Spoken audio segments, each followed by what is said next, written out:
প্রথমে তারা ভেবেছিল যে সঞ্জু স্যামসন এবং অভিষেক শর্মাকে তারা যদি আউট করে দিতে পারে, নিউজিল্যান্ড টিম অভিষেক শর্মাকে আউট করে দিতে পারলে তারা ভেবেছিল ম্যাচ তাদের হাতে। কিন্তু তারা বুঝতে পারেনি যে ঈশান কিষান কামব্যাক করে নেবে এই ম্যাচে, তার ফর্মে ফিরে আসবে। আর সূর্যকুমার যাদবও তার ফর্মে ফিরে এসছে। সূর্যকুমার যাদব বলেছিল যে তার রান আসছে না, তার ফর্ম ঠিকই আছে, শুধু তার রান আসছে না। আর শিবম দুবেও ভালো খেলেছে। সব থেকে বেস্ট লেগেছে শিবম দুবের হেয়ার স্টাইল, মনে হচ্ছিল কত ভদ্র ছেলে।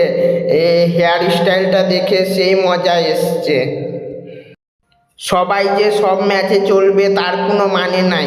এই ম্যাচে অভিষেক শর্মা চলেনি ঠিকই, কিন্তু এর পরে ম্যাচে ঠিকই চলবে। সব ম্যাচে চলতে পারে না একটা প্লেয়ার।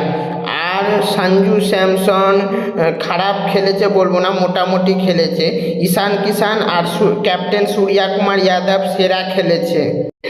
আর শিবম দুবেও সেরা খেলেছে।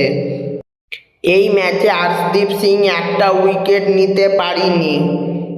হার্দিক পান্ডিয়া একটা উইকেট নিয়েছে। হর্ষিত রানা একটা উইকেট নিয়েছে।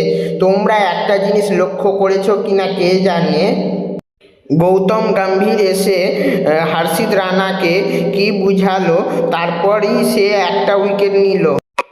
বরুণ চক্রবর্তী একটা উইকেট নিয়েছে। আর কুলদীপ যাদব দুটা উইকেট নিয়েছে। অভিষেক শর্মা উইকেট নিতে পারেনি। আর শিবম দুবে এসে উইকেট নিয়েছে। শিবম দুবে মাত্র 7 রান দিয়ে একটা উইকেট নিয়েছে। সে সেরা অলরাউন্ডিং করছে। আর বুমরাকে এই ম্যাচে রেস্ট দিয়েছে। কিসের জন্য রেস্ট দিয়েছে তা জানি না, কিন্তু রেস্ট দিয়েছে। আমি বলতে চাইবো যে নিউজিল্যান্ড টিমের সামনে ইন্ডিয়া টিম সেরা খেলেছে।